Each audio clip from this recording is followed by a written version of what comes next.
Remaining question from 5.1. The question number 19. Here is a function gx is equal to x minus mod of greatest integer function of x. First of all, what is greatest integer function? 11th class में हम discuss कर चुके थे. Greatest integer function will give us the integer less than or equal to x. मान लें कि 4.5 है, तो 4.5 में ग्रेटेस्ट इंटीजर क्या यूज हुआ? 4. तो इसका रिजल्ट क्या आएगा? 4. लेकिन अगर हमें 4 का फाइंड आउट करना है तो ये क्या होगा? 4. तो greatest integer equal to this और लेस देन दिस, इससे ग्रेटर नहीं होगा. मीन्स 4 और 5 के बीच में अगर नंबर होगा तो आंसर आएगा 4. 5 और 6 के बीच में आएगा तो आंसर आएगा 5. 7 और 8 के बीच में होगा तो आंसर आएगा 7. ठीक है. इंटीग्रल वैल्यूज पे देखिए. इंटीग्रल वैल्यू मतलब इंटीजर. 4 is integer. अगर हम जैसे इसके लेफ्ट हैंड साइड में जाएंगे तो क्या आएगा? 3.9 समथिंग आएगा. इसके राइट हैंड साइड में जाएंगे तो 4.1 समथिंग आएगा. तो 4.1 समथिंग आएगा तो उसकी वैल्यू कितनी आएगी? 4. और इसके लेफ्ट हैंड साइड में जाएंगे तो ये 3 पॉइंट समथिंग आएगा तो इसकी वैल्यू क्या हो जाएगी? 3. और इसकी वैल्यू क्या हो जाएगी इधर? 4. मीन्स इंटीग्रल वैल्यू पे लेफ्ट हैंड लिमिट और राइट हैंड लिमिट जो है दोनों क्या आएगी? डिफरेंट आएगी. चलिए हम इसको क्वेश्चन को सोल्व करते हैं कि कैसे होगा. देखिए, हम यहाँ एक इंटीग्रल वैल्यू एज्यूम कर लेते हैं. Let n belongs to z. z means what? Integer. हम इस वैल्यू पे हम जो है क्या करेंगे? इसकी कंटिन्यूटी चेक करेंगे. तो first of all left hand limit x tends to n minus gx. See limit x tends to n minus function हो जाएगा आपका x minus mod of x. और ये n जो है इंटीग्रल वैल्यू है. और जैसे इंटीग्रल वैल्यू हम इसमें पुट करेंगे तो ये तो सेम हो जाएगा, n ही रहेगा. लेकिन लेफ्ट हैंड साइड पे जा रहे हैं, इसके लेफ्ट हैंड साइड पे जा रहे हैं मतलब इससे स्लाइटली लेस जा रहे हैं. अभी मैंने बताया कि 4 है. 4 से जैसे पीछे जाएंगे तो ये क्या हो जाएगा? 4 माइनस 3 पॉइंट समथिंग हो जाएगा. तो 3 पॉइंट समथिंग का जो वैल्यू है वो क्या होगी? 3 होगी. तो ये भी यहाँ अगर मैं n पुट करूंगा तो लेफ्ट हैंड साइड में इसकी लिमिट क्या आ जाएगी? n minus 1. इसकी वैल्यू क्या आ जाएगी? n minus 1. क्योंकि ये n से स्लाइटली लेस जाएगा और स्लाइटली लेस जाएगा तो उससे पिछला वाला इंटीजर हमें मिलेगा. मीन्स ये हो जाएगा आपका n minus n plus 1 that is 1. अब limit x tends to n plus gx. ये हो जाएगा limit x tends to n plus x plus mod of x. देखिए, जैसे हम इसके राइट हैंड साइड में जाएंगे तो इसकी वैल्यू जो है क्या होगी? इस n से स्लाइटली इंक्रीज हो जाएगी. ठीक है. मीन्स अगर ये 4 है तो 4 पॉइंट समथिंग हो जाएगी और उसका वैल्यू क्या होगी? 4 ही होगी. सॉरी, ये नेगेटिव था. तो ये तो n रहेगा और ये क्या होगा? वापस n ही मिल जाएगा क्योंकि 4.1 होगा तो 4 ही मिलेगा. ठीक है. तो clearly left hand limit and right hand limit both are not equal. This imply what? Limit x tends to n minus gx is not equal to limit x tends to n plus gx. Okay, left hand limit right hand limit दोनों equal नहीं है. Means gx is not continuous at n belongs to z. Means integral values पे ये continuous नहीं होगा. इसको हम इस टाइप से भी समझ सकते हैं जो हमने 11th क्लास में लिमिट की डेफिनेशन पढ़ी थी. तो उससे भी हम इसको सोल्व कर सकते हैं. ये अगर मैं n माइनस 1 करूंगा तो s टेंड्स टू 0 लेके भी हम इसको सोल्व कर सकते हैं. और बाकी आप समझ गए होंगे.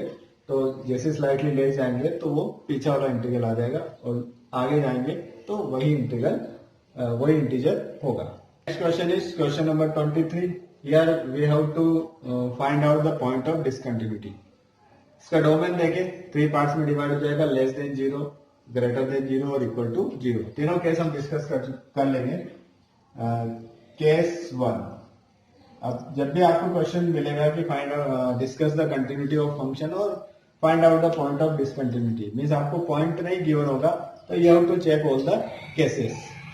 सी first of all we take a case, means we take a C, number C belongs to at what C, and this C belongs to R, and this C is less than 0.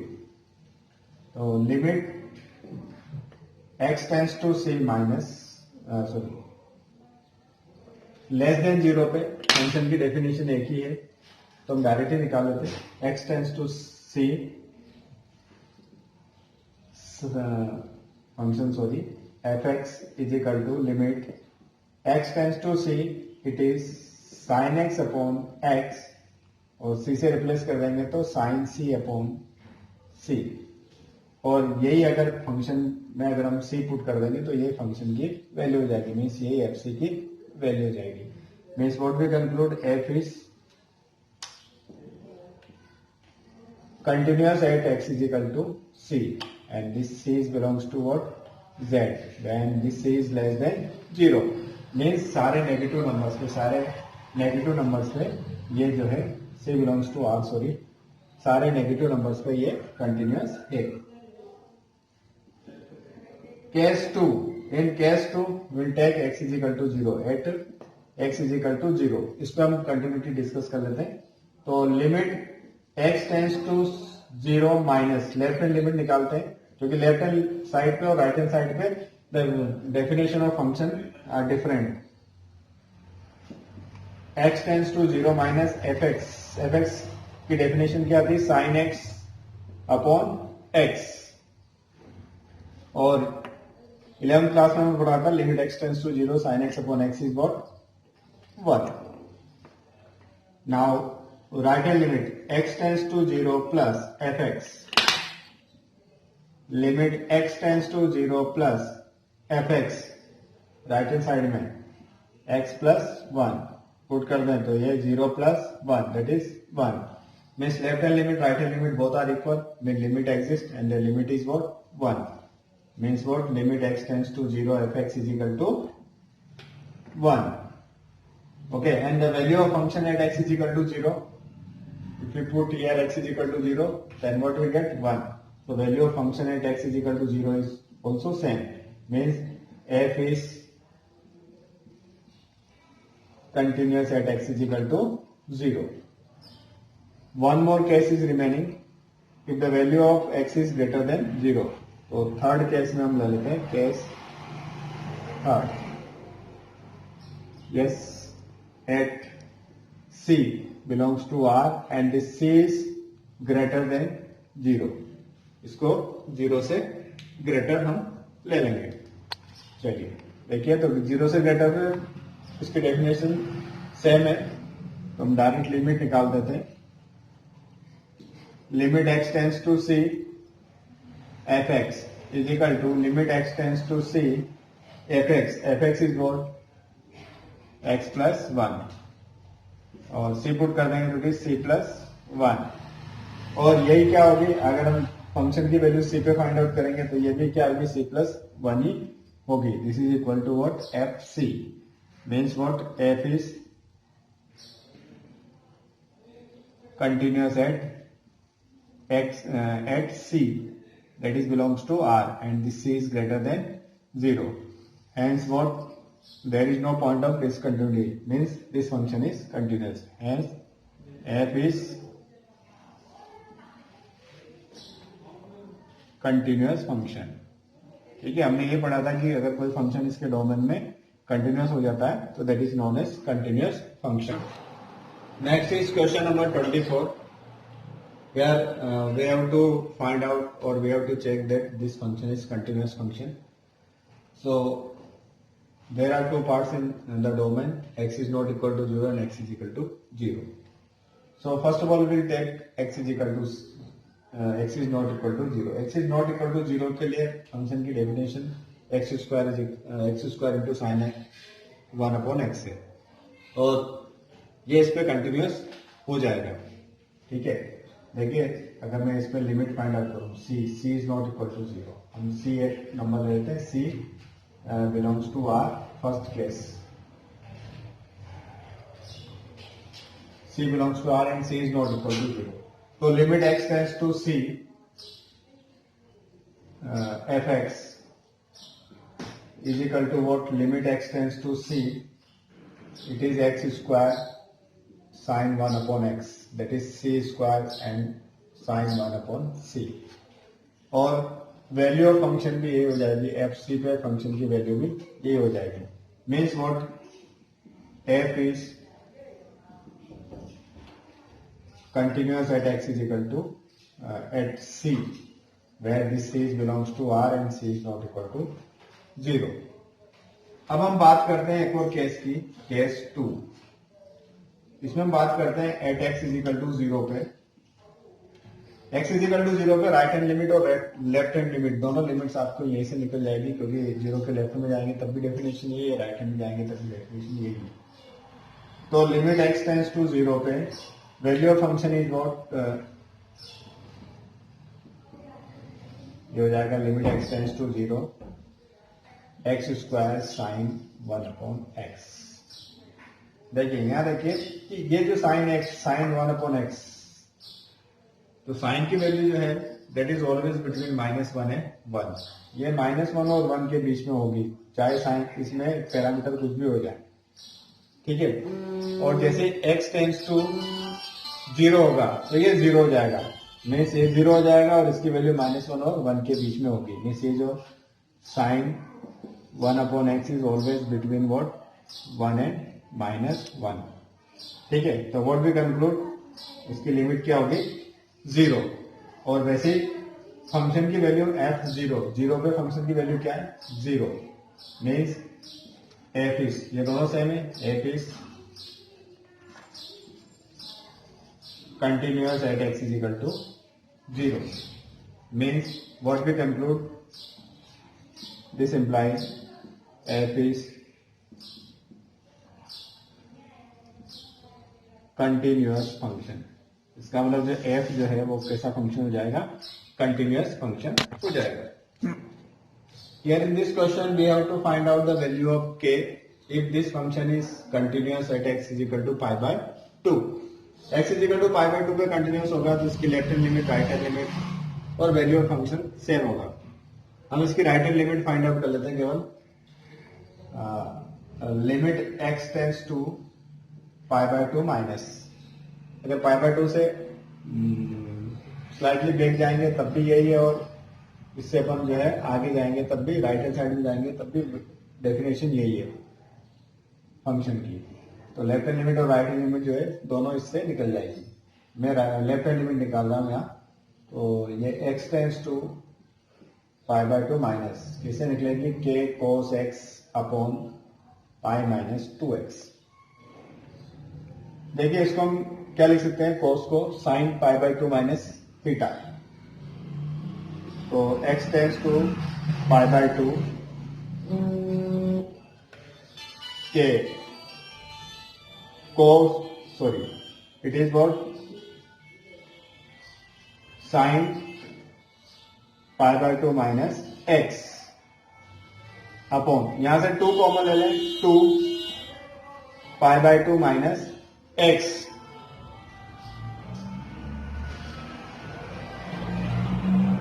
अब देखिए x tends to pi by 2 है, और इस पाई by 2 को तो transpose करेंगे तो x minus pi by 2 tends to क्या हो जाएगा? 0.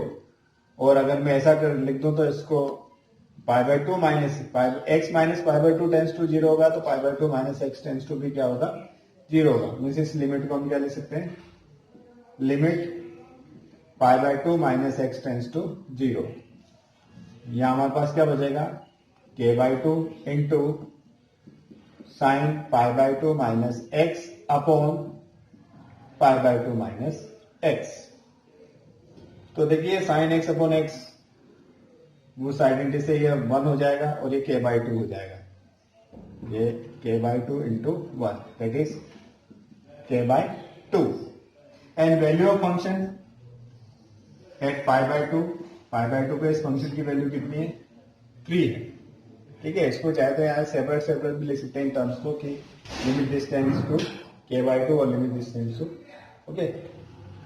Though it is given in the question, since f is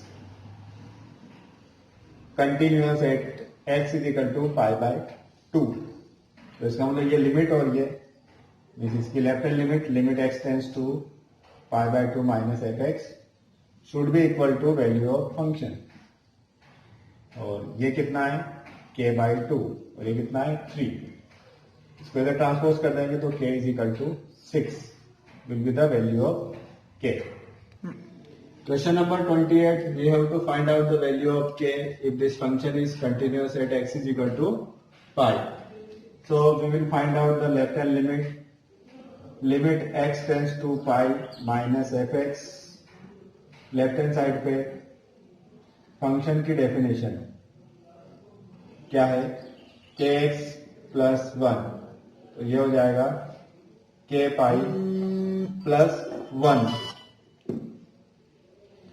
और राइट हैंड साइड पे फंक्शन की definition limit x tends to pi plus right hand side पे function क्या हो जाएगा कोस, ये हो जाएगा कोस x, और कोस x को पाई से रिप्लेस कर देंगे तो ये हो जाएगा cos pi, and cos pi is what -1. And the value of function is again, ये x is equal to pi, तो वैल्यू ऑफ फंक्शन क्या होगा k पाई प्लस 1 मीन्स यही होगा.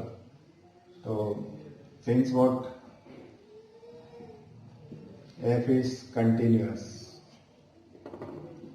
Eight x is equal to pi, तो limit भी same होनी चाहिए और वैल्यू ऑफ फंक्शन भी सेम होनी चाहिए. तो यहाँ left hand limit right hand limit दोनों सेम है, तो इसी से काम चल जाएगा हमारा. Left hand limit should be equal to right hand limit. Left hand limit क्या है k pi plus 1, right hand limit क्या है -1. तो this k pi is equal to -1, ये हो जाएगा तो -1, that is -2, means k is equal to what -2 upon pi. तो k की वैल्यू आ जाएगी -2 upon pi. Yes, in this question we have to find out the value of a and b, and it is given that this function is continuous. If this function is continuous, means it is continuous in its domain, means all point of its domain. So we just take 2 points, x is equal to 2 and x is equal to 10.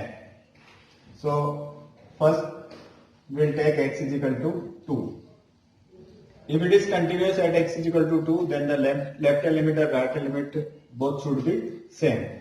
So if it is continuous at x is equal to 2, then left hand limit at 2 minus fx should be equal to limit x tends to 2 plus fx. Okay, so limit x tends to 2 minus f x, left hand limit basis के left hand limit में जाएंगे तो क्या मिलेगा आपको 5. Limit x tends to 2 plus f x, right hand में जाएंगे तो क्या मिलेगा आपको x इज ग्रेटर देन 0 पे, ये ax प्लस b, ये कांस्टेंट है. लिमिट अप्लाई करेंगे तो 5 मिलेगा, इसमें लिमिट अप्लाई करेंगे तो 2a प्लस b, मतलब कि हमारे पास एक इक्वेशन आ गई 2a plus b is equal to 5. ऐसे हम x इज इक्वल टू 10 पे देखते हैं. At x is equal to 10 it is given that it is continuous. So what, मैं केवल इसकी हिंट दे रहा हूं आपको, बाकी डिटेल्स आप लिख लेंगे. x इज इक्वल टू 10 पे लेफ्ट हैंड लिमिट और x इज इक्वल टू 10 पे राइट हैंड लिमिट दोनों क्या होनी चाहिए, सेम होनी चाहिए.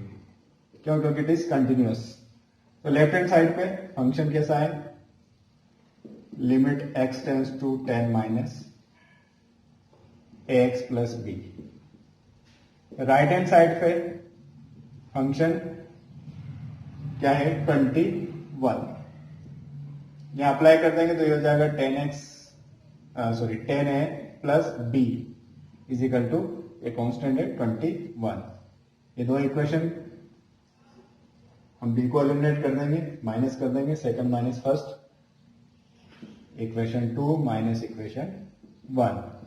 So 10a plus b is equal to 21 and 2a plus b is equal to 5.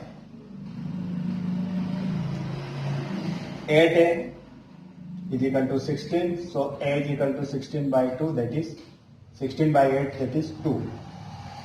Now putting a is equal to 2 in this, that is 2 to 4. So b is equal to 5 minus 4, that is a. ठीक है, दूसरे equation से हम b की value निकालेंगे और वो मिल जाएगी 1. Here in this question we have to find out the point of discontinuity or we have to check the continuity. See, this is modulus function of x and modulus function of x plus 1. और modulus of x की definition क्या होती थी? Minus x and x. Minus x when x is less than 0, x is greater than equal to 0. अगर इस x की जगह x plus 1 हो गया तो ये क्या हो जाएगा? ये नेगेटिव हो जाएगा, minus x plus 1 when x plus 1 is less than 0. X plus 1 is less than 0. इस 1 को उधर ट्रांसपोज कर देंगे तो इसका मीनिंग क्या होगा? X is less than minus 1 and it is x plus 1 when x is greater than equal to 1. इन दोनों कंडीशन को हम कंबाइन कर लेते हैं. क्या आ रहा है? तो माइनस 1 आ रहा है. तो माइनस 1 के लिए देखिए, if x is equal to x is less than minus 1, x minus 1 से लेस होगा तो ये x भी 0 से लेस होगा. तो यहां क्या मिलेगा? Minus x. और यहां क्या मिलेगा? इसका भी नेगेटिव, मीन्स ये ऑलरेडी माइनस है और ये माइनस, तो कितना हो जाएगा? Plus x plus 1. ये कैंसिल हो जाएगा, मिलेगा क्या? 1. अब दूसरी बात करते हैं. अब यहां 0 भी है तो 0 और 1 के बीच में, means x is less than minus 1 but greater than 0. तो 0 से ग्रेटर है, greater than 0 but less than minus 1. Minus 1 से लेस है. x is greater then minus 1 and less than 0. क्योंकि अगर डोमेन के हम पार्ट कर लेंगे तो ये माइनस 1 यहां होगा, 0 यहां होगा. तो लेस देन माइनस 1 में हो गया. अब between minus 1 and 0 and greater than 0. तो माइनस 1 एंड 1 के बीच में अगर होगा तो देखिए माइनस x ये 0 से लेस है, 0 से लेस है तो ये हो जाएगा माइनस x. और माइनस 1 से ग्रेटर है, माइनस 1 से ग्रेटर है, ये माइनस 1 से ग्रेटर है तो ये हो जाएगा x प्लस 1. तो ये x प्लस 1 ही देगा, मीन्स ये x प्लस 1 ही होगा. ये माइनस तो ऑलरेडी इसमें है तो क्या हो जाएगा? माइनस x और minus 1, that is minus 2x minus 1.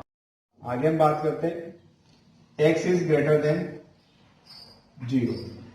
Okay, तो ग्रेटर देन इक्वल टू 0, इसको भी ले लेते हैं. Greater than equal to 0. तो ग्रेटर देन इक्वल टू 0 पे ये क्या होगा? x. ये फंक्शन जो है आपका क्या हो गया? x. ये fx की वैल्यू है, fx. और यहां पे ग्रेटर देन 0 है तो ग्रेटर देन माइनस 1 भी होगा. ठीक है, तो माइनस 1 से ग्रेटर भी होगा तो ये कितना हो जाएगा? माइनस वापस x प्लस 1, क्योंकि इसकी वैल्यू पॉजिटिव मिलेगी. और ये हो जाएगा x माइनस x और ये माइनस 1. तो ये कैंसिल हो जाएगा, बचेगा कितना? माइनस 1. तो कहने का मतलब यह है कि we may rewrite this function as fx is equal to 1 when if x is less than minus 1, minus 2x minus 1 if this x is between minus 1 and 0, and is equal to minus 1 if this x is greater than 0. इस तरह से हम इस function को हम लिख सकते हैं. और उसके बाद जो अपने क्वेश्चंस किए हैं उस हिसाब से इसकी हम जो है कंटिन्यूटी चेक कर लेंगे. 3 केस बन जाएंगे. x is less than 0, equal to minus 1, between this, equal to 0 और ग्रेटर देन. 5 केसेस आपके बन जाएंगे. अगर आपने अभी तक हमारा चैनल सब्सक्राइब नहीं किया तो फौरन सब्सक्राइब कीजिए, साथ ही बेल आइकॉन पर क्लिक करें ताकि मजीद आने वाली वीडियो